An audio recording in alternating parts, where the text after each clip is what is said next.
At this point, welcome. Welcome.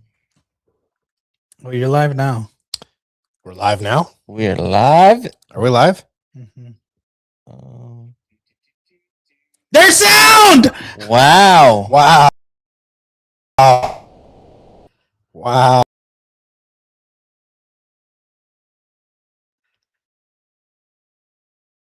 Is there? I don't know. Oh, yeah. I can hear it. Yeah, we're live. We are. Welcome to the Brotherhood in Christ podcast. We are sorry about the technical difficulties that we've been having. Thanks, Marco. Yes. Best sound I ever. At any rate, okay, so let's start over. So tonight's guest is Steve Simard from right here in Williston. I got to know Steve through our men's group here in Williston. And tonight I invited him because I wanted him to tell his testimony. And then we're going to talk a little bit about your foundation that you just currently have started and wanting to bring that to the community here in Williston. So let's just start from the beginning, Steve. Start from the beginning. Let's start from the beginning. Who is Steve Simard? Steve.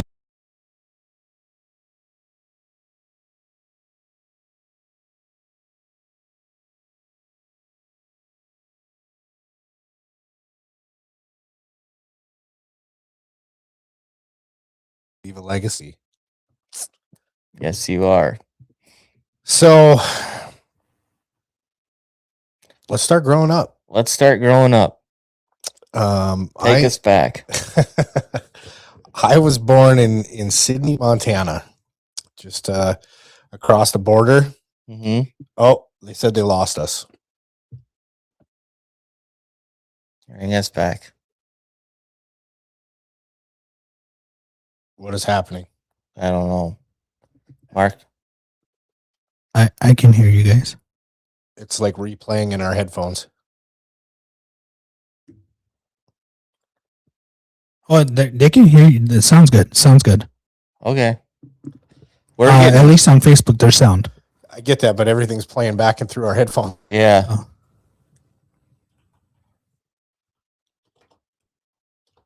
Are we good? Yeah. All right, we're good. We're good. Sorry. I was born in Sydney, Montana, 1986.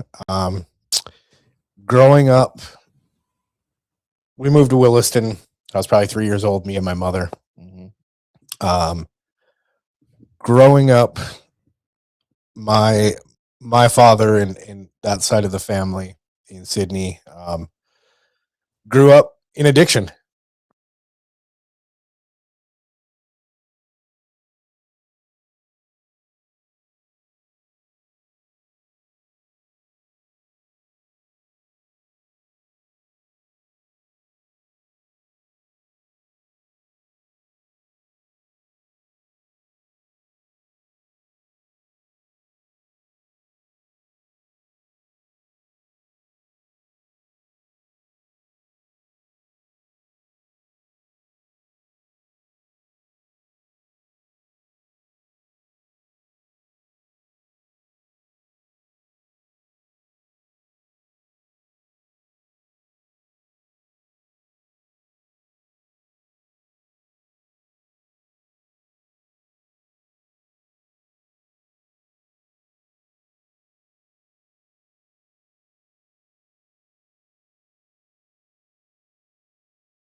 Because like when we were doing Here's the Deal, there was certain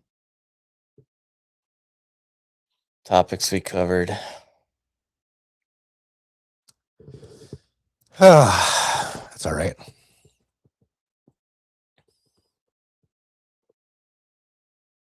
Are we completely? Did it completely cut out? Hello. Hello. Hello. Hello. Oh my goodness, why?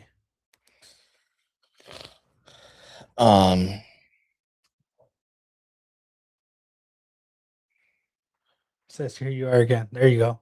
Oh, hey, here we are. We're live again. We're live again. Let's just roll with it. Man, we're really fighting the battle tonight, guys. I do apologize. Yeah. This is let's Not back anymore. up just a little Can hear bit you then. now. Go ahead, Marco. Go ahead. Yeah, Okay. we're good. All right, let's back up just a little bit because I think that is a serious point that people need to know. So if you go back to 4th and 5th grade again and come You back to high school. really just want to throw that on me, huh?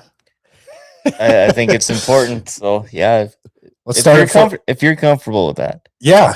I mean, You wouldn't have mentioned it, I guess, if you. speaking about addiction and everything else, that causes it isn't comfortable. So Yeah. let's get uncomfortable. Okay. 4th and 5th grade. That's when me being molested started. Okay. It was a pretty common occurrence, and at that time, I didn't know any better. I thought that's what happened. That's part of growing up, and I didn't have anybody to talk to about that because I was just gonna ask, did you tell someone or no, I don't think I told anybody up until maybe 2 people in the past 15 years, maybe 3. That's something I've just kind of held on to. Yeah. But I accepted it that it happened. I can't change it. And, as my journey with sobriety has continued, I've finally been able to realize that trauma had a huge impact on my addiction and the battles that I face with it. But like I said, growing up, I was used to that lifestyle of the drugs being around me from such a young age. Divorce with my parents, being molested, and then right out of high school, I started working in the oil and gas industry. 2005. Okay. I learned very quickly that there really was no such thing as addiction in the industry. Right. That's part of everyday life. Mm-hmm. It didn't matter if it was cocaine, meth, alcohol, you name it. So 2005, I started work at Halliburton. By 2008, I am fired, and I'm in my first, I guess you could call it, first full-blown addiction by 2008. So when did you start experimenting?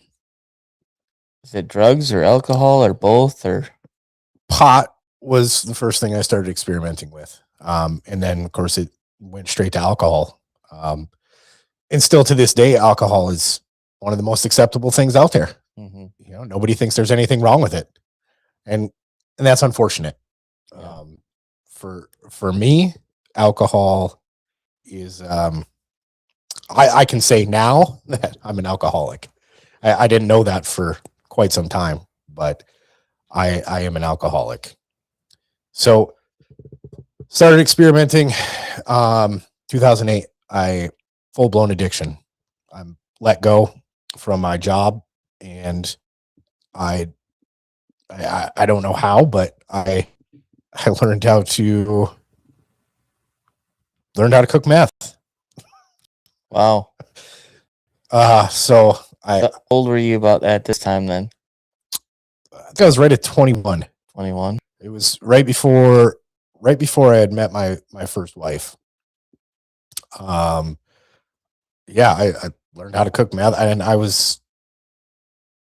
don't have a lot of memories of it. It was a pretty big blur. A lot of partying, and it was just one of those things that it was accepted. I think at that point in time, Williston was labeled the meth capital of the United States in 2008, and they called it Williston White, or antidope. We used to cook it with anhydrous ammonia. Wow. So It- what were you doing at this time then? Because obviously you were fired. So how are you making money? I cashed out my 401k. I had about $70,000 at the age of 21, 22. Mm-hmm. Cashed that out. Within a year, I had lost my house, lost everything. I really don't know how I supported myself. I wasn't selling drugs at the time. That didn't happen until way later. I guess this second go around with addiction. But I just partied, man. Yeah. I had no care in the world. And how long did this continue then? It feels like it continued for years, but I want to say probably I had met my wife at the time. I think I was 22. So I think like a year and a half, maybe a little bit longer. I had packed up everything. I decided I was going to join the military. That was the answer to all my problems. Was I'd failed at the oil field. I had a drug problem. I lost my house. I'd got kicked out of my apartment, living in my mom's basement. I'm just going to pack everything up and go to the Army. So I went with my recruiter to Fargo, Mm-hmm. and did my ASVAB and everything. And I was supposed to swear in the next day at 5:00 in the morning at the Prairie Rose Hotel in Fargo. And if he sees this, he'll finally know what happened. But I went to the bar that night, met some people, decided to get high. I never left Fargo for another year and a half. Moved in with my wife about 4 days after meeting her. Wow. And we lived together, and next thing you know, we have our oldest son. She ends up pregnant, and we move back to Williston, and our oldest son is born. So being the Army didn't work out, what were you doing then? I came back to Williston and went back to work in the oil field. I think the 2008 oil field kind of collapsed. Mm-hmm. So I think probably 2009 or 2010, I came back. I actually, I went to work for Noble Casing. Oh, it was right when they purchased Spartan from Shiloh Pittman. okay. And, yeah, I went out on a couple jobs with Trevor and Chance and Toby and Tanner. Oh, wow. The originals, huh? The originals. We were on Nasty 9 for Cyclone. That's funny. Yeah. So I did a little stint there, just kind of hopped around on jobs, and then I got into the field of roustabouting. Mm-hmm. I had stayed pretty clean for 11 years, 12 years, I think. Mm-hmm. I still drank, but I had it in my mind that as long as I didn't touch liquor, that I was fine. There was nothing wrong with me. So before you continue, what I'm hearing, I think, is you got all this stuff happen to you from an early age up until, I mean, now we're kind of into your mid-20s, right? Yep. And it feels like you're just looking for a place to fit in, just to be.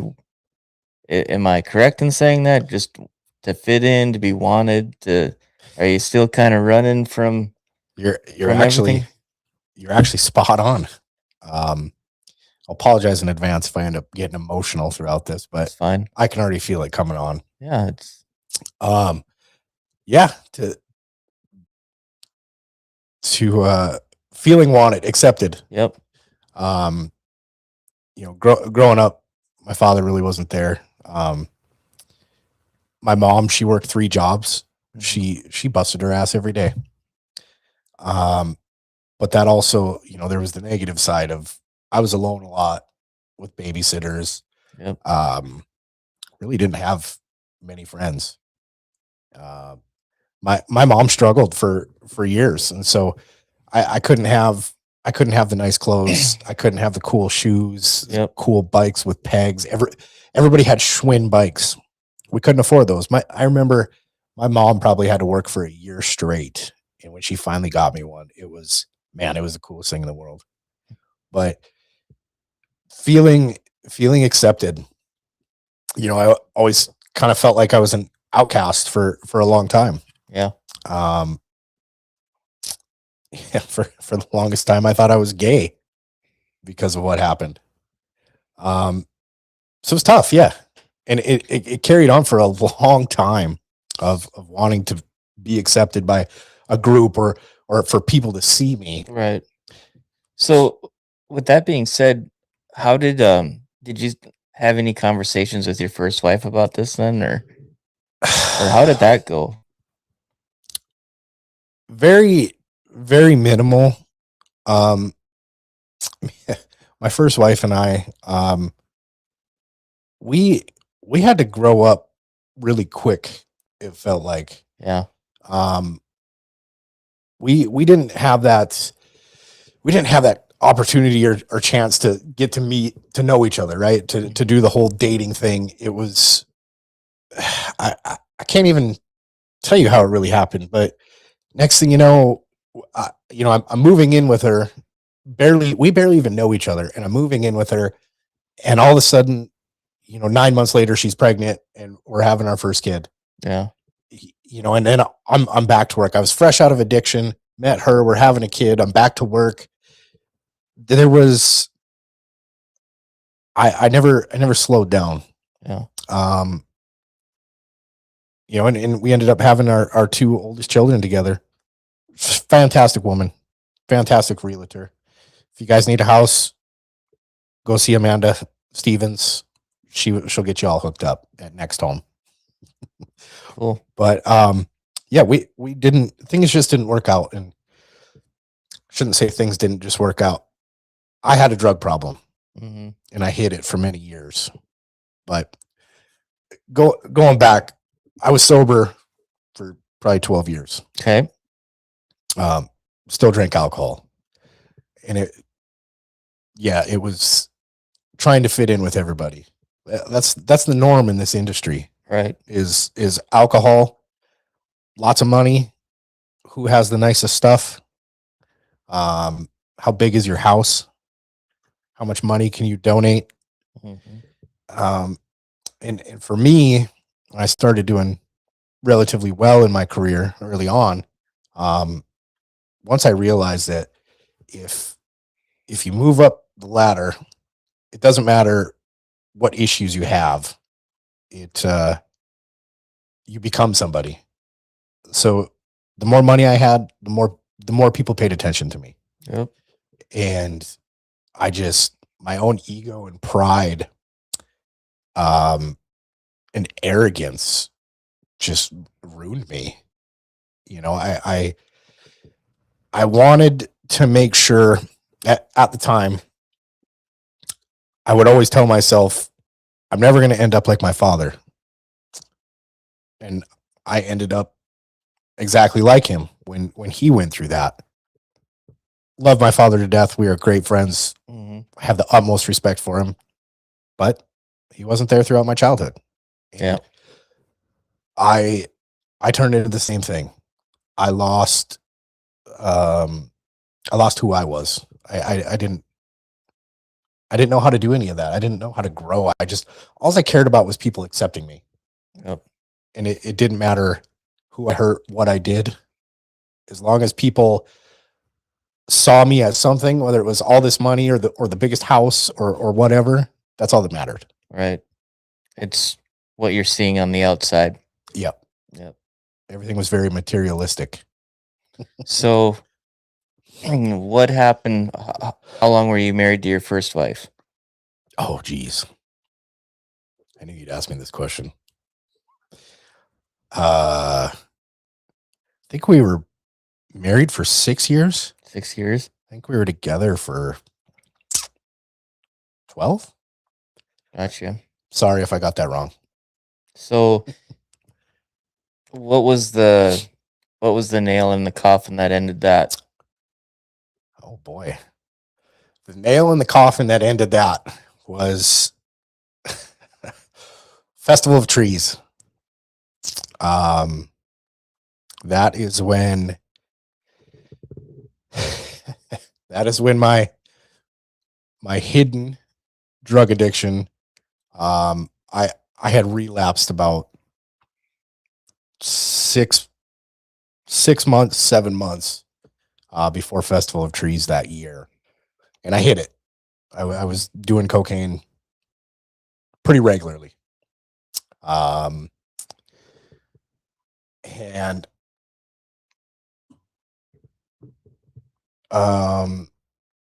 Festival of Trees night, of course, it's a huge event for charity and community. I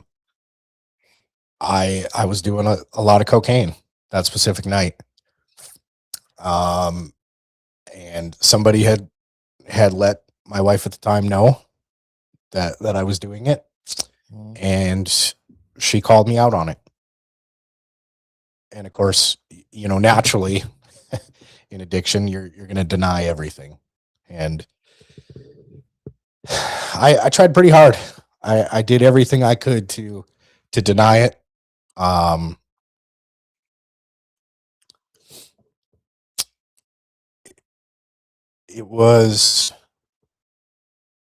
That was the beginning of my downfall, was Festival of Trees. I'll never forget that night. Looking back at it,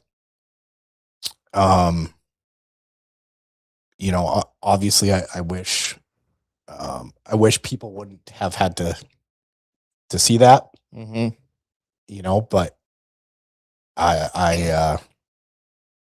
man, that's what addiction does. It destroys people. Yeah. And people got to witness that firsthand. So what year are we talking then? Do you know about? Oh boy. Mid 2000s, obviously. 2016, 15. Yeah. Okay.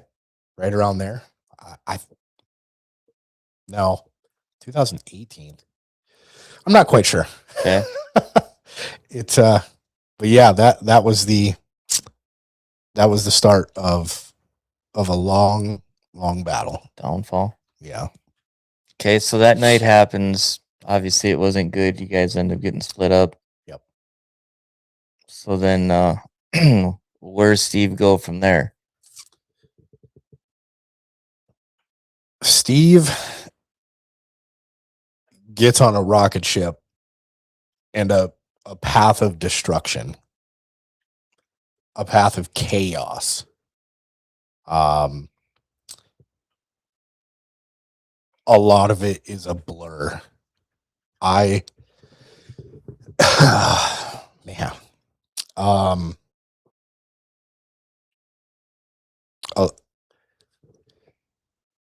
Just everything I could possibly do to self-sabotage not only myself, but everybody around me.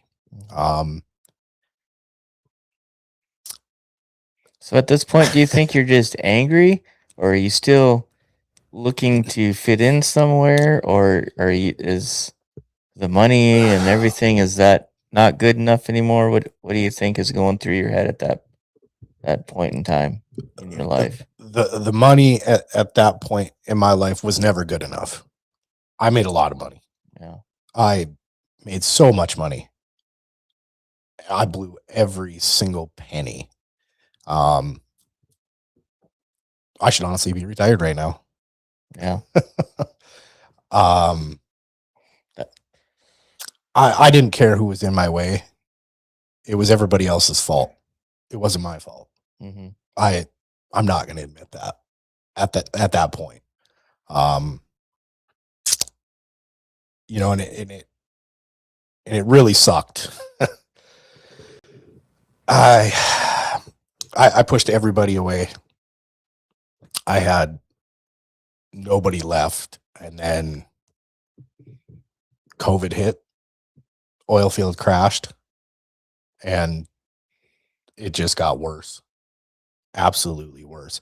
I think I had probably spent well over $100,000 in less than 6 months. That's crazy. Yeah. So you're doing hard drugs, alcohol, both? Hard drugs, alcohol, sex, you name it, I was doing it. Sex, drugs, and rock and roll. Yep. 100%.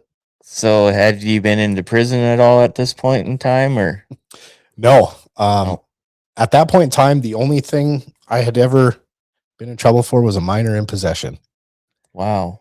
Yep. I steered clear from the law enforcement side of things.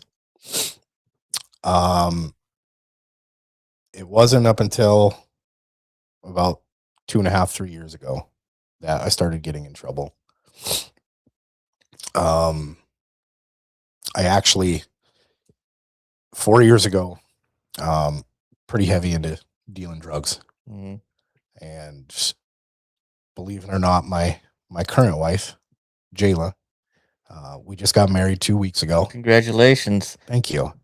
I was her drug dealer. Wow.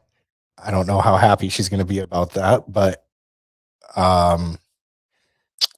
it's part of our. Do you need to take this couch home with you? I might have to. Might be in the doghouse.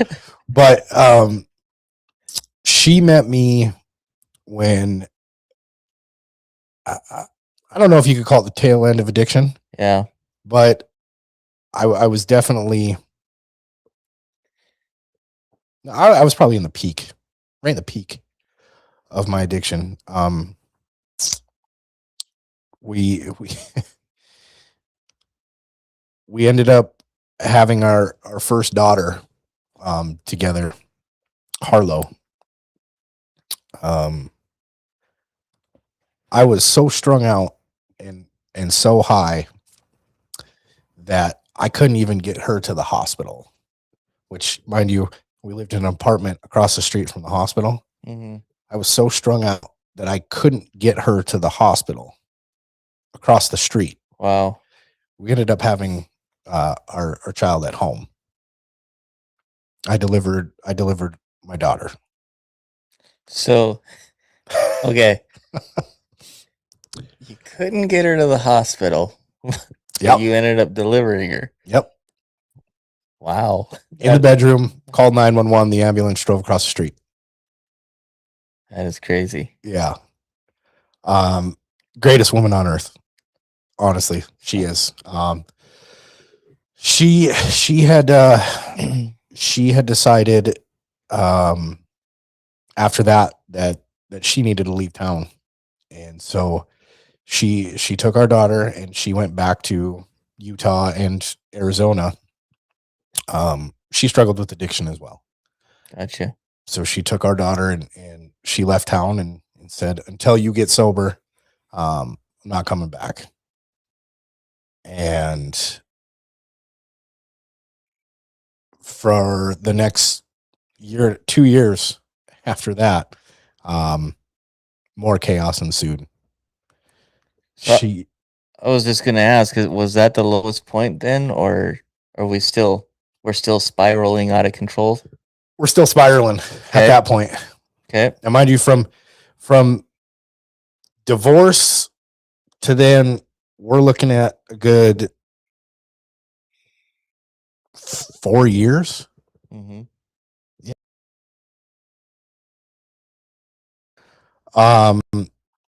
Yeah, we're still spiraling, full steam ahead. I'm in full blown meth addiction, intravenous user.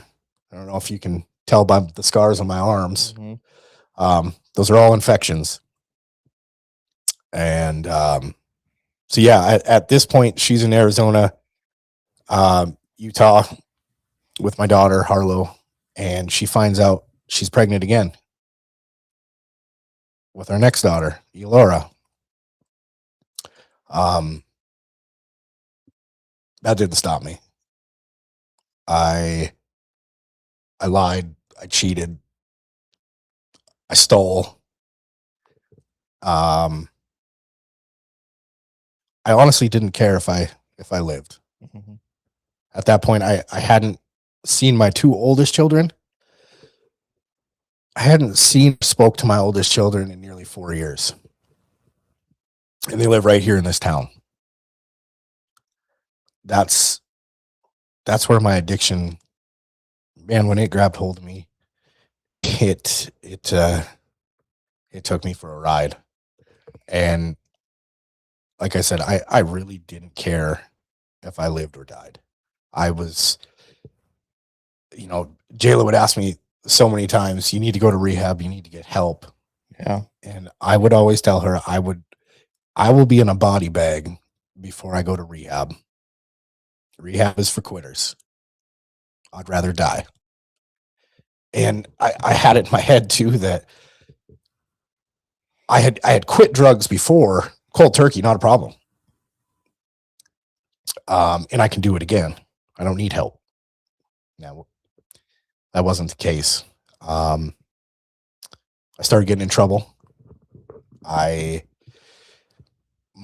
first offense was task force finally caught up to me, and they did a bust at Come and Go, Highway Patrol, Northwest Narcotics Task Force, the city of Williston, pinned me into a parking spot, found a bunch of drugs on me, let me go that night, walked out of the jail. I was on an even bigger rampage. Why do you think they let you go? They let me know because they knew I'd mess up again. That's I hope I don't make anybody mad in law enforcement, but I have a lot of great friends, Mm-hmm. and I'm still friends with some of those officers that arrested me. They knew I was a drug addict, and I was probably a pretty easy target. I was also selling a lot of methamphetamine, a lot, to the point of they let me out. They arrested me again. They let me out. They arrested me again. And when they finally arrested me, the Bureau of Criminal Investigations decided to come after me, and with the task force, and they decided to hit me with four B felonies for delivery of methamphetamine. Threatened me with, the 20 years in prison. Took me to jail. And I don't know what it was, but at that point, I was done. I thought I was. Mm-hmm. I got out of the apartment that I was living at with a buddy, and I decided to go to another place where I consider him a really good friend. Of course, he was struggling with addiction as well. So you got two people struggling with addiction. It's never good. So I go to this house to try to get away. I go to one of my court hearings, and I decided that day that I was going to take my life after I left court.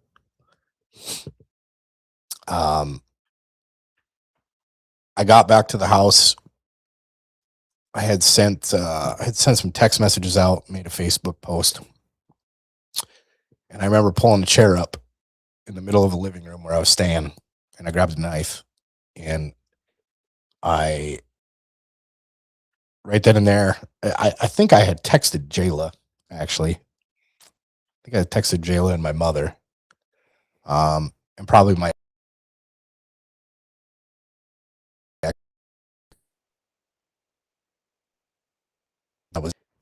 I remember grabbing the knife, and I remember holding it to my throat, and I remember just screaming at the top of my lungs for somebody to walk through that door. Or at that moment, I finally prayed to God and asked God, please, help, whatever I have to do, please help me, because I can't live like this anymore. I couldn't. I was done.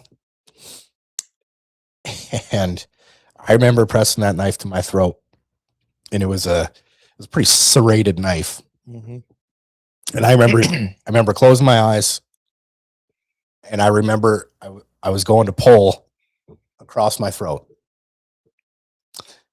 and I woke up on the couch probably about 6 hours later, and I looked over, and the guy I was living with was sitting on the chair, and he said, "Are you okay?" And I said, "No."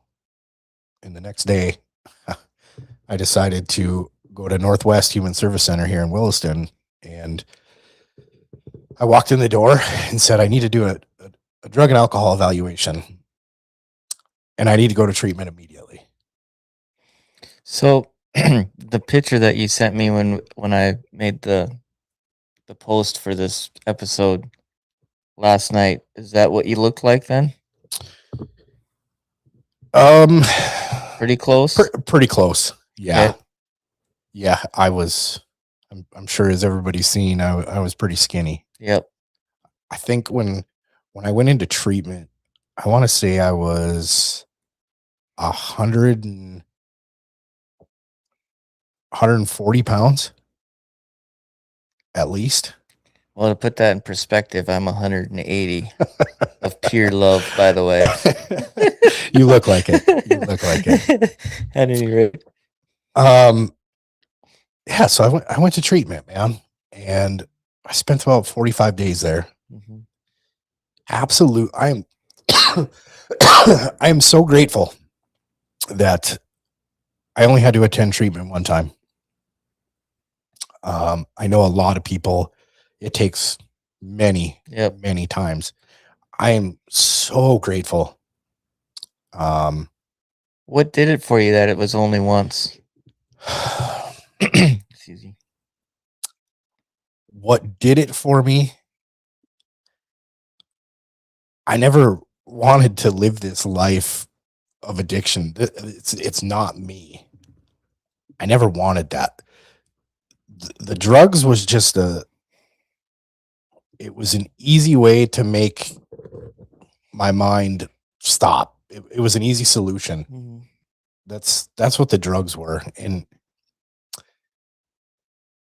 I hate drugs. I can't stand drugs. I can't believe I was addicted to drugs. Yeah. It's not fun at all. It's absolutely miserable. It causes nothing but health problems, financial problems, family problems. It freaking sucks that anybody has to go through that. Why do you think people turn that way? Like when, I mean, we've talked a little bit about acceptance, right? Like what is with drugs that is part of that? Is it the numbing of the pain? Does it really numb the pain? I suppose it's different for people. I guess I'm asking because I've never done a hard drug or anything like that. And my life kind of went a different route because of my health when I was really young. Obviously, I've had the surgeries and stuff like that. So the drug scene was never in my deal, but the acceptance and the self-worth and different things like that, were, but at any rate, I was just kind of wondering what makes people turn that way. That's a really good question. It's a tough one to answer too, because And maybe we should just say what made you turn that way. that's also a really good question. What made me turn to drugs? I didn't know how to deal with anything in my mind. Yeah. It goes right into mental health. I was raised to not say anything, Mm-hmm. to not show feelings, Yep. to not cry. If you cried or questioned what your dad was doing, you were just a wuss. Yeah. That's not how men act. Right. And for the longest time, that's the way society has told us. Men can't stand up and speak out. And especially in this industry, the oil and gas industry, for the longest time, you're not allowed to show emotion at all. You're weak, and it's unfortunate, but I didn't know how to deal with the trauma. And that was my answer to all of that, was drugs. And it's not that it numbed it. It just made me forget about it, so I didn't have to deal with it. I didn't want to be weak. Yeah.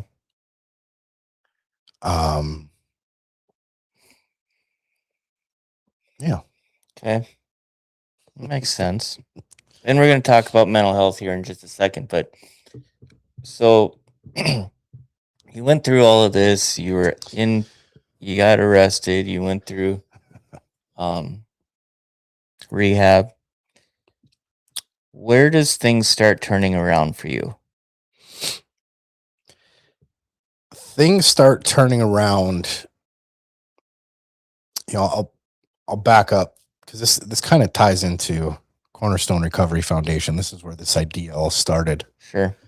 I got out of rehab 45 days. I go back to the same house that I was staying at before I went to rehab, except now I'm sober. I got a clear mind. Mm-hmm. It's time to go back to work. Everything's going to be fine. I'm going to get Jayla back up here, my kids back up here. And mind you, I hadn't even met my youngest daughter yet. She was born. I got to see her I found out she was born over FaceTime. And I hadn't seen Harlow in over a year, and I hadn't met my other daughter yet. So my mom picks me up from Minot, and life's great. I'm sober. I want to get back to work. Nothing can stop me. I have all these plans. Mm-hmm. I go back to that same house, and within, I want to say 15 minutes, but within a couple hours, I've relapsed. That's something a lot of people don't know that. But yeah, I relapsed. Meaning you started using again. I started using again. Cocaine was, I was snorting cocaine within an hour of me being out of rehab. Wow. And I don't know what it was. I think I had stayed there for probably 2 days, maybe 3 days, 24 hours or so, maybe 48. And I don't know how Jayla knew, but she could tell something was wrong with me. And I don't know what it was, but I decided to text my little brother. And me and my little brother, we never really had a relationship. Just I don't know why we didn't have a connection. Or I do know it was my addictions.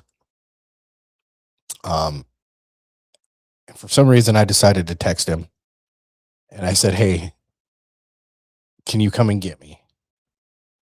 And no hesitation whatsoever. I'm just getting off work. I'll be there in an hour. And I remember looking at the guy that I was staying with, and I was packing my bags, and I looked at him. I said, "Hey, I'm gonna go to Sydney for the weekend. I'll be back." And I never came back. I moved in with my brother in Sydney. Kind of slept detox for those 3 days in his basement, and he let me stay there and help me financially. I like to think my little brother saved my life for sure. Man, had he not picked me up that night, I don't know if I'd be here. So I moved to Sydney. He's helping me out financially, gets my license back, and I finally get Jayla back up here. Driving down to Arizona to go pick her up. I hadn't seen Jayla, and it was a little over. It's coming right up on a year. I think we were like 2 weeks away from 1 year of actually seeing each other. Mm-hmm. 1 year from me seeing Harlow, my daughter, and I hadn't even met Delora yet. Drive all the way down to Arizona, finally get there, and it was the scariest thing ever because I didn't know this woman sober. She only knew me. I only knew her from addiction. I was high the whole time. It was the scariest thing in the world. And I finally get there, and like, what if she doesn't like me? I'm sober now. Like, or what if I'm too weird to her? Or Yeah. You know, what if my kids don't remember me? That was a real thing. Was what happens if my daughter does not remember me? What do I do? Do I just pack up and leave? Yeah. So I got my kids and moved to Sydney and stayed there for a year, and now we're back. Cool. So let's fast forward a little bit. Do we want to talk about the health condition, or do we want to talk about Launchpad first? No. Let's talk about, so during early part of my addiction, I got very big into intravenous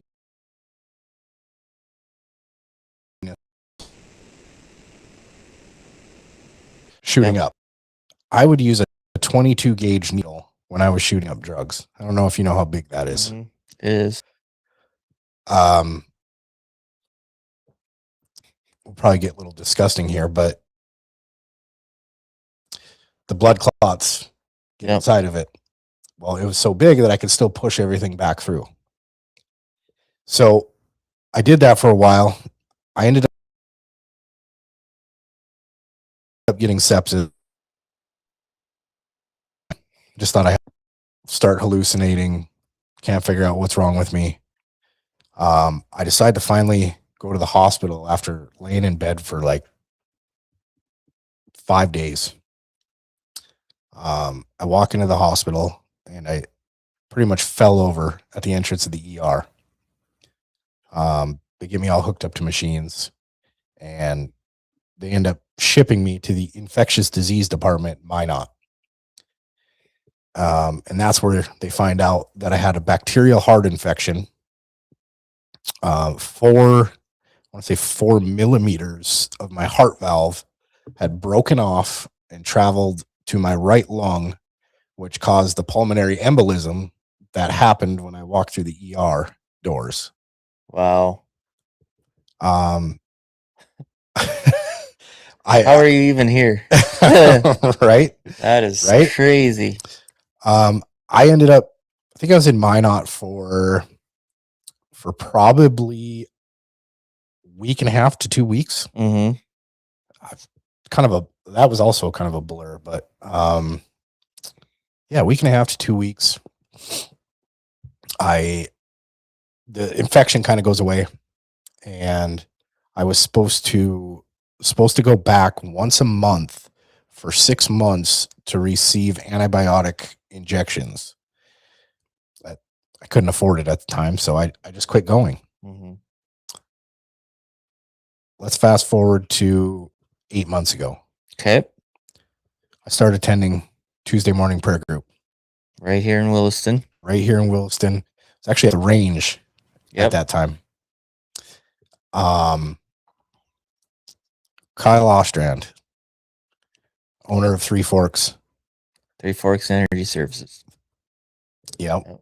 I just get hired on with Three Forks, and I keep hearing Kyle talk about, I would notice like every Tuesday he would show up late. Mm-hmm. And it would just always irk me. Why is he always showing up late on Tuesdays? What's and mind you, he's the owner. Yeah. What's this guy's deal? But I would always hear him when he would walk down the hallway talking to his wife. Yeah. Marquette. Phenomenal woman. Yep. Love her to death. But Kyle would always talk about this group. Mm-hmm. Like, Kyle, what the heck is this group all about? Oh, it's this men's group. We get together, we pray, we talk about things, and you should come check it out. Absolutely not even an option. Thanks for the invite. It's usually how it starts. Yep. Thanks for the invite. Not happening. And I think like not even 5 or 6 hours later, Corey Neer calls me. Actually, no, I called Corey Neer. Just some random question I had to talk to him about. Mm-hmm. He goes, "Hey, you, what are you doing on Tuesdays?" I said, I don't know why. You should come check out this Tuesday morning prayer group. Like, you know what? My freaking boss just told me about what? No, I'm not going to this Tuesday morning prayer group. Week goes by. I decided to go to this Tuesday morning prayer group. Oh. And it was at the range. Yep. And I remember walking through those doors and seeing Eli Black, and mind you, I hadn't seen hardly anybody since I had been back in Williston and out of addiction. I was too embarrassed. The amount of shame and guilt and embarrassment that you're carrying, that I was carrying. And when I walked through those doors and I knew almost every single person there, man, it was the most overwhelming, scared, and I couldn't even talk. It was so embarrassing. And yet it was the greatest thing ever. And it was the first time that I had been prayed over. And it was, I didn't know what to do. Mm-hmm. But I kept coming back. And for whatever reason, I just had to. Mm-hmm. And we moved to New Hope Church, and I find out, I'm trying to get my health right. Mm-hmm. And so I start going back to the doctors and having a lot of, chest pains and stuff like that. And I bring it up to my doctor that in the past I had a bacterial heart infection. Part of my heart valve was broken off. I had what's called endocarditis. It happens from intravenous drug use generally, regurgitating heart valve as well. And she said, well, we definitely need to get you in for an EKG. I can definitely tell something's going on. You have a murmur, all of this. We definitely need to look at the options of surgery since you didn't get the surgery last time. Yeah.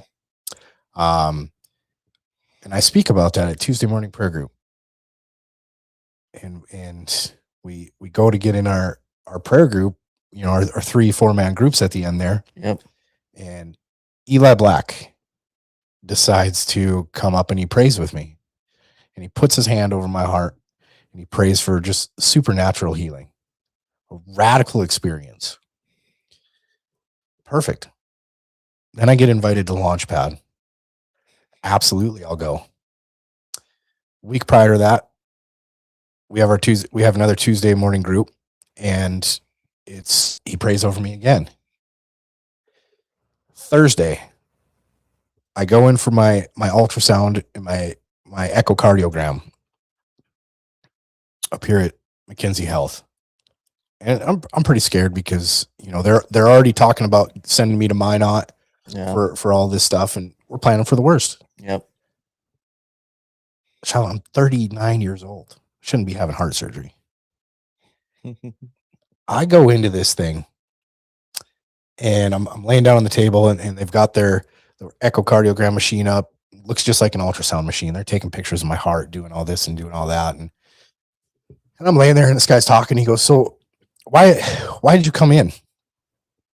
I just gave him the whole story. A couple of years ago, broken heart valve, endocarditis, regurgitating heart valve. I didn't get the surgery. I was too caught up in addiction. And he goes, "Oh, okay. So why are you here? What's the issue?" And I said, "Well, I didn't get anything repaired." He goes, "Why would you? Why did they even send you here?" And I'm looking at that machine and I'm like, "Well, what are we looking at?" And I can see my heart. Were you looking for the cameras? Like, okay. He's got my previous ultrasound pictures or my echo pictures, and he gets done and I said, "Well, how bad is it?" And he goes, there's nothing wrong with your heart. There's no broken heart valve. There's no scarring on anything." And I just I remember looking at him and crying. "You're wrong, because that's not possible." I remember when you came back, because they were talking about that, and we had Eli was the first guest here and talking about prayer group and things, and you often get brought up because of this. You're one of the many miracles that we have gotten to witness right here in Williston, and I 6 months ago, I didn't believe in God or the Holy Spirit. 6 months ago, I've never picked up a Bible. It wasn't even an option. I wasn't going to believe. Yeah. I had my own idea of what to believe in, and it wasn't Jesus Christ. I walked out of McKinsey Health, and my wife was there, and she goes, "Well, what'd you find out?" And I said, "There's nothing wrong." She says, "What do you mean there's nothing wrong? You can't have just nothing. There can't be nothing wrong." So there's literally nothing wrong. I remember going back to my office because the next day I was supposed to leave for Launchpad. Mm-hmm. I remember going back to my office and I called Kyle. I said, "Get this." He goes, "What's up?" And he was walking through the airport in Denver. I said, "There's nothing wrong with my heart, Kyle." And he just stopped. And Kyle starts crying on the phone. I'm like, "What are you doing, man? Why are you crying?" Yeah. And that moment right there, man, I realized the power of prayer. I realized the power of Christ in that moment. Mm-hmm. And I seen it firsthand. It happened to me. You always hear people talking about it, right? Yes, sir. Oh, I wish a miracle would happen.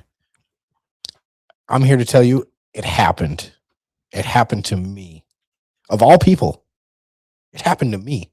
It happened to you.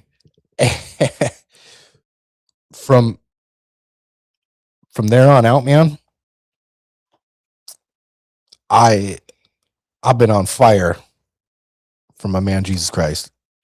I laugh like a little schoolgirl, but it's a real deal, man. It is. It is the real deal. And you went through Launchpad in Arizona, right? Yeah. So that was the first Launchpad that I actually went down to serve. Mm-hmm. And I'll be honest with you, Steve, I don't think we crossed paths when we were down there. If we did, I don't remember, but I did. Kyle and I served together, and we were greeters at the doors and stuff and different things. But that was a really powerful just a event. It was the first time that I got to serve people. And I've said this before, I've been able to do some pretty cool things in the horse industry and just in life in general. Yeah.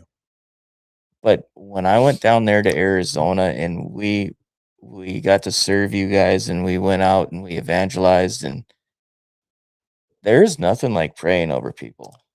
Oh man, it's wild. When you got, especially when you're in a place like Gilbert, Arizona, we went. I'll never forget this. I tell this story many times. We went out to the grocery. There was like close to 20 of us in that house that we rented. Yep. And so we went and got groceries. There was quite a few of us. We jumped out of these vans and went into this grocery store. And we ended up praying for a college girl. She just she got injured in softball or whatever, and so we ended up praying for her, and her mother was with her, and there was a couple other people that we ended up praying for in this grocery store. But the thing about it is I'll never forget it, Steve, because we walked out of there and we had Big Ed with us. And if you knew who Big Ed was out there, viewers, he's just this giant of a man, big beard, and Hagrid from Harry Potter. Yeah, exactly.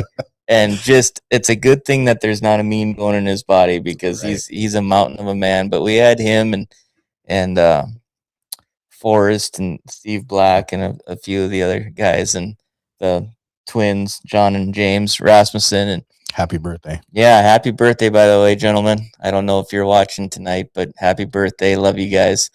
At any rate, we went out of this grocery store, and I'll never forget it.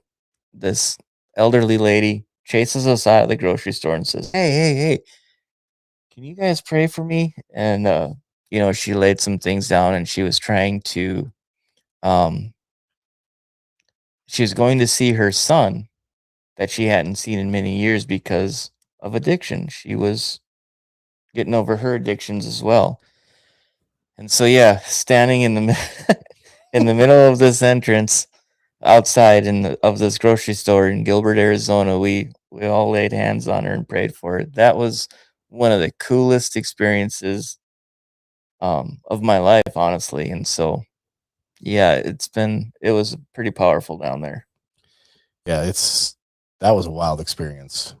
I didn't know what to expect. Mm-hmm.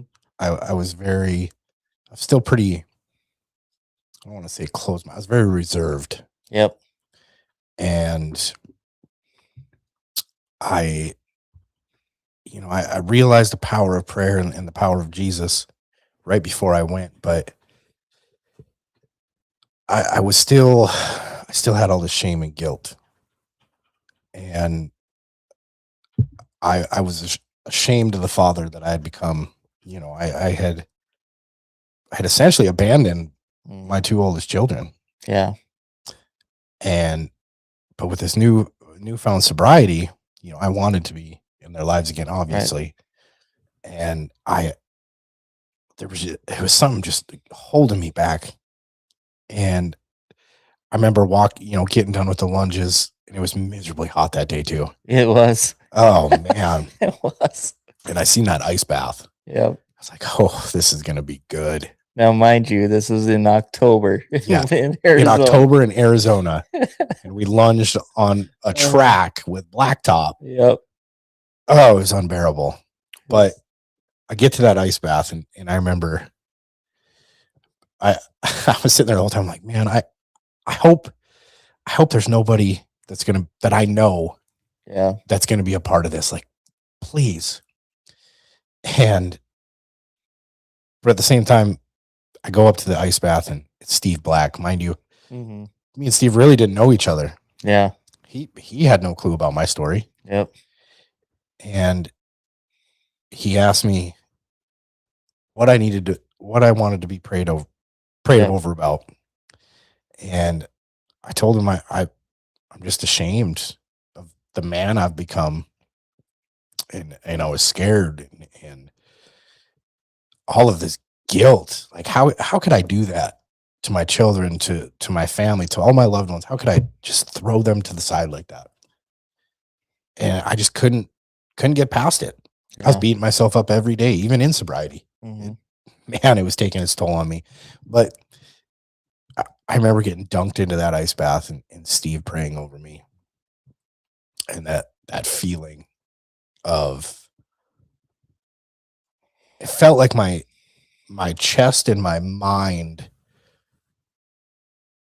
like it just felt like they were wide open and I couldn't hear a single thing. And it was, and I could feel Steve's hand on my chest and my eyes were shut. And I remember just this weight coming off of me. Yeah. It's undescribable unless I think you're there to experience it yourself. But yeah, that's what I tell people. You really can't explain it. I mean, yeah, just the whole thing that you go through. Yeah, I guess for me, I mean, we can talk about mental health all that we want, Steve, but when we went there, or when we went through Launchpad, and I mean, I think sometimes as humans we make things too difficult. Yeah. Like and when they started describing about laying down burdens, right? And then forgiving people. I mean, that's the hard thing, right? Right.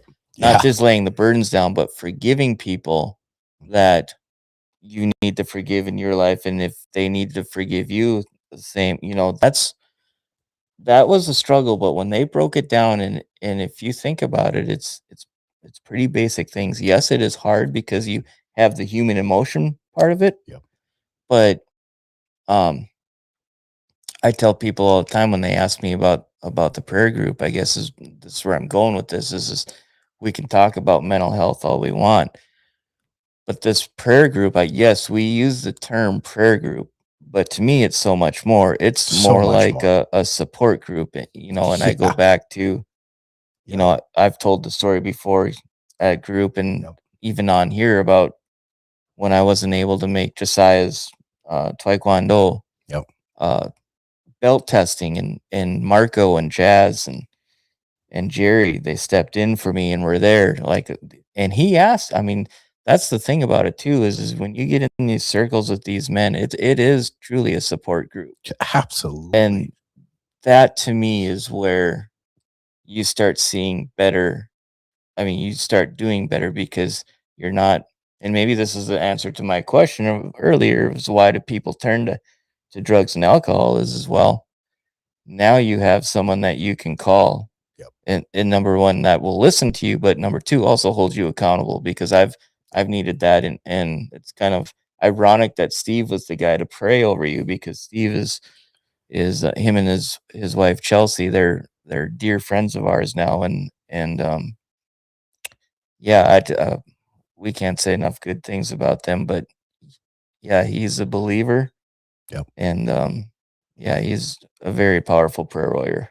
Dude, he's a beast. Yeah, he is. I love that man. I'm so grateful for him. Yeah, I am too, in a lot of ways. Yeah. We'll end up having him on too.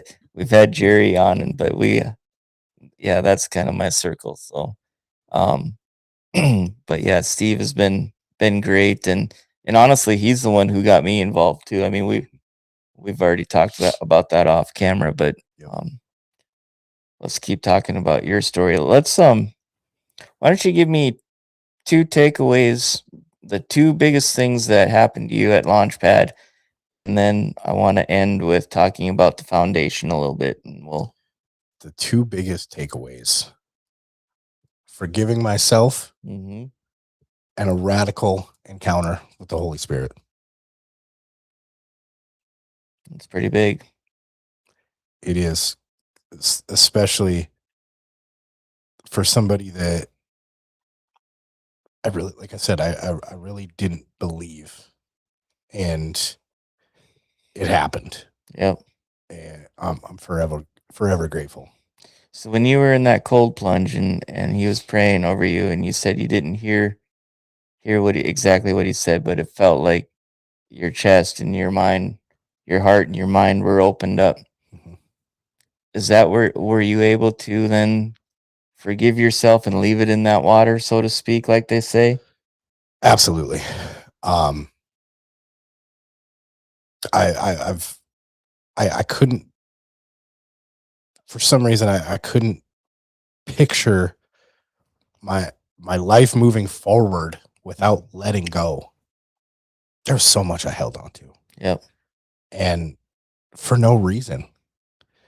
And it was just after that, my life, my relationship with my children, my oldest children, has grown leaps and bounds. And just the way I carry myself and the way I have conversations with them. And, you know, I was able to talk to them about my addiction. Yeah. And where their dad was. And, you know, I blamed so many other people. Mm-hmm. And it was nobody else's fault but mine. Yep. And I felt like I had all this reason. I forgave myself. You can't hold on to that stuff. What are you counting? The months. I'm sorry, because I was preparing for my next question, but yeah, no, I get what you're saying. So, being you've caught me. Yep. The next thing is 10 months later, or no, 7 months later. Sorry, can't even count with my fingers. Fast forward 7 months later after Launchpad. Yep. Okay. When does Cornerstone come into your mind? And I'll be honest with you, if you remember, you guys, and I don't know if this was the first day that you were talking about, I think it was shortly after, but you guys were in the restaurant downtown here, not too far from here. And I ended up walking in. Yep. And I don't remember what I brought something up to you guys, and that's when you're like, we're talking about that. Gosh, I can't remember what we were talking about. We went to the Courthouse Cafe. Yep. So I had this idea about a sober living residence, but I just wasn't sure about it. Yeah. You know, I was struggling with some things. Yep. How does this work? What does it look like? Is it even possible? I call Eli. Let's go to lunch. I said, I gotta ask you some flipping questions, man. Yeah. I don't know what I'm doing. He's like, okay, meet me at the courthouse. Mark was there, and I think Neil was there. We sit down and we're talking about kind of the industry, people that are suffering from addiction, and there's no safe place for them to go when they're in recovery. It's coming back to me now. I remember. I'm sorry to cut you off, but yeah, the question I asked was because there was a young kid that flunked a drug test, and he'd been in and out of rehab in different places, and I was struggling with it, and I'm like, where can I get this kid some help? You know, because he really needed a lot of help, and that's when. Okay, yeah, now it's coming back to me. So carry on. And you walk in and you kind of bring it up, and I'm staring at you, dumbfounded. And this is kind of the first time that you and I have met. Yeah. Like, personally. And I was like, is this signs, miracles, and wonders? Yep.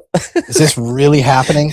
And you leave, and Eli looks at me and he goes, what more do you need him to show you? Just do it. Yeah. It's like, and he's not wrong. I remember that because I give Eli my whole spiel on this, what's going on, and I'm just struggling with it. And I remember he didn't say a word to me. All he did was look at you and goes, Yep. Yeah. What more do you need? It's all laid out in front of you. Man, Cornerstone Recovery. Remember I told you earlier about I leave rehab, I get back to the house, Yep. I relapse like that. Man, that is such a common theme. And that's where this all started. Was not only myself, but I have a lot of friends that have gone through addiction, a lot of family members that struggle with it. And they always have a plan until you get put back into that same chaos or that lifestyle. Even though you're sober, I don't care who you are, you can't fight it. It's just not going to happen. And so that's where Cornerstone Recovery Foundation comes in. In my hometown, mind you, we've never had one. We've had inpatient treatment, things like that, but that's where Cornerstone Recovery Foundation comes in, where we offer safe, structured housing for men. And the thing is, these guys, you get out of rehab treatment and you're freaking scared. You're so scared. You have to learn how to think again, how to work again. You have to learn how to do the simplest things. When you go through a severe battle with addiction, you honestly have to relearn your whole life. And I moved out of town, but you shouldn't have to. You shouldn't have to leave your town, especially your hometown. This community should already have those services in place. I would agree. And it's unfortunate that we haven't had it. And being as I was such a big problem for this community at one point in my life, I want to pay it back and do something good for this community. This is my home. This is where my kids are. This is where I'll probably be for the rest of my life. And anybody suffering from addiction shouldn't have to suffer alone. And that's where this comes into place. And we want to set up every single individual. You can stay there as long as you want, but I don't want you to come back.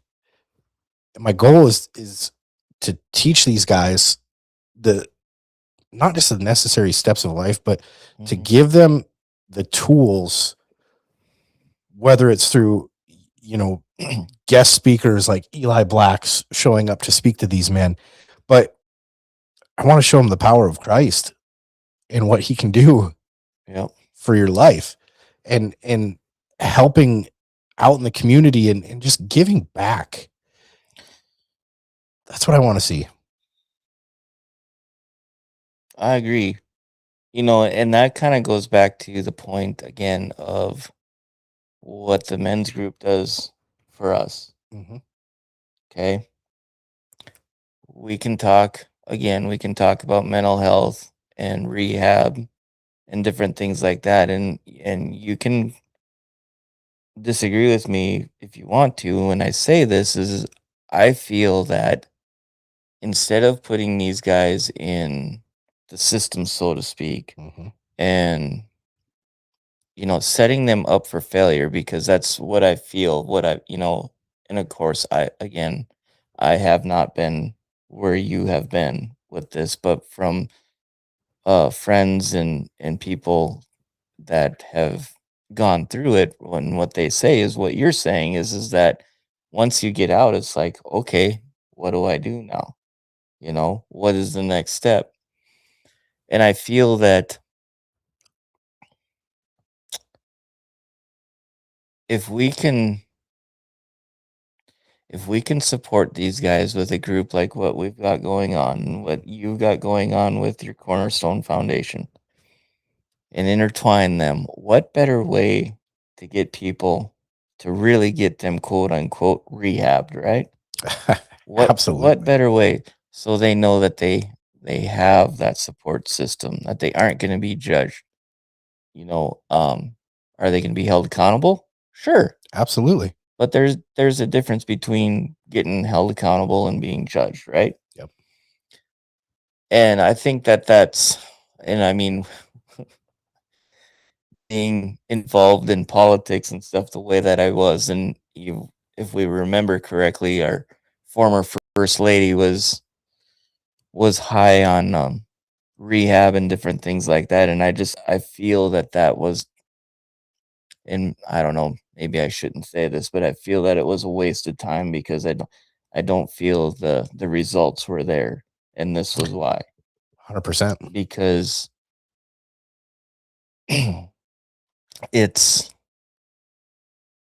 like what you and I are talking about right now. Mhm. We're talking about a couple different things. We're talking about support and we're talking about Jesus. Mhm.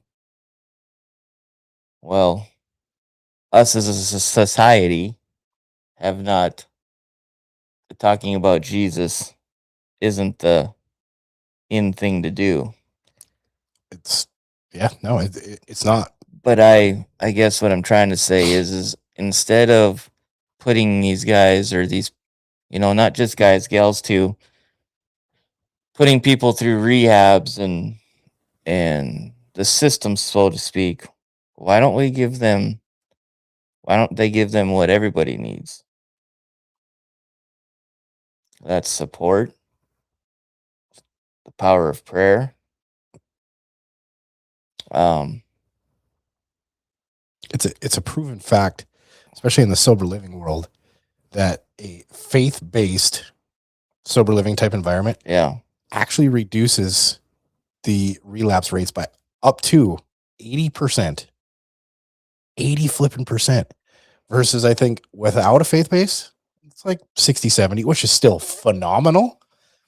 But Well, you had the power of prayer. Yeah. Man. Look at this group. I mean, it's been up to as many as 300 guys showing up on Tuesday morning at 5:30 Yep. in Williston, North Dakota. And what Right. did you call it earlier? What was it called? What was Williston called? White something? The Williston White. Yeah. Yeah. Like a place like that. And I'll be honest with you, Steve, when the boom first broke out up here and I was driving truck and stuff, I was up here. I'll never forget it. I tell this story too a lot. Fortuna, North Dakota, which is up midnight. It was 40 below that night, and I was standing on a frac tank loading a vac truck. The moon was out. You could see your dog run away for as far as you want.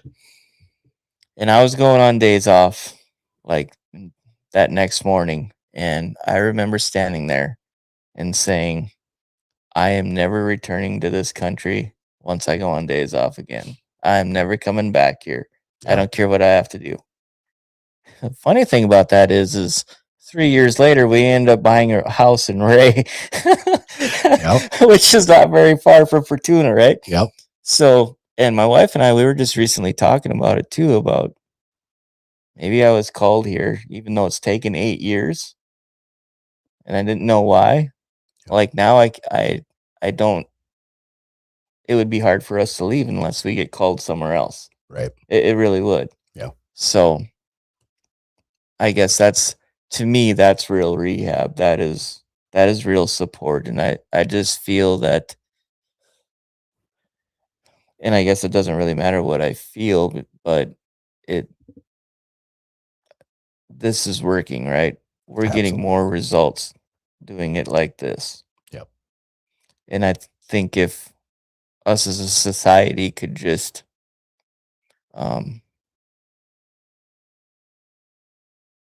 love each other a little bit more, we'd be doing a lot better. Love thy neighbor. Yep. So, man, I had fun. I did too. I'm sorry for all the technical difficulties that we inquired, but I would like to have you back as your foundation grows. Is there anything? I know I kind of took us down a road there. Is there anything else that you would like to say about your foundation getting started? No, I don't think there's anything really to add. I want to stress to people that a sober living residence is a place where individuals come that are already in recovery. They're already sober, Mm-hmm. and they want to continue the path of sobriety. Yes. They want help to stay on that path. We're not a treatment center, so you don't have to worry about people being in active addiction. And I think a good group of people watching this will probably understand why I said that. But these are normal, everyday human beings that want to continue staying sober. They don't want to fall back. They just need help. Yeah. So I would encourage anyone just to, and before I say that, I guess that was one thing that I took away from Launchpad is how I view people now. Mhm. Like, I guess the way I view them is what must they be going through? What burden are they carrying, or what unforgiveness are they dragging with them to make them react or act the way that they do? Yep. And so I would just encourage people to have an open mind about this and actually, um, instead of attacking right away, sit down and have conversation. And I think we lack that a lot of that. We definitely lack a lot of having a conversation. Some of that is, I don't know. It's just we could go on and on for that, but we could spend another 2 hours on that. Right. So I would just encourage people to come with an open mind, and ask questions, and be ready to answer some questions too on why you feel the way that you do. Mhm. Right. And hopefully you guys can come to a resolution on that. Yeah. So I think it is something definitely needed in this area, because where is the closest? It would be Endeavor Sober Living down in Watford, just south of Watford. Watford. Yep. Okay. Fantastic group of guys. If anybody is, looking for that at this time, definitely check out Endeavor Sober Living. They're attached with Providence House. Fantastic group. Sounds great. Well, Steve, I really appreciate your time. I would like to have you on again, dude, for sure. And we'll I freaking loved it. We'll keep doing this. Kind of scatterbrained, but yeah, this is the first time I've really done a podcast. Spoke about all this stuff. Yeah. So well, I'd love to have you on again. I'm planning on doing some roundtable talks and different things like that. So I would love it. We're just getting started. Awesome, obviously there's kinks to get worked out and stuff like that. So I appreciate your time. Thank you for having a platform and letting people speak. You bet. I appreciate it. So if you guys wouldn't mind following us on YouTube, guys, give us a like or subscribe. We'd definitely appreciate it. We're going to have more areas where you can follow, more platforms where you can follow. We are on Spotify. I've got a couple episodes on there, and I'm looking into getting on Apple Music as well, and then the iHeartRadio as well for audio. So with that, God bless everyone and have a good night, and we'll be talking with you next week. Later. Are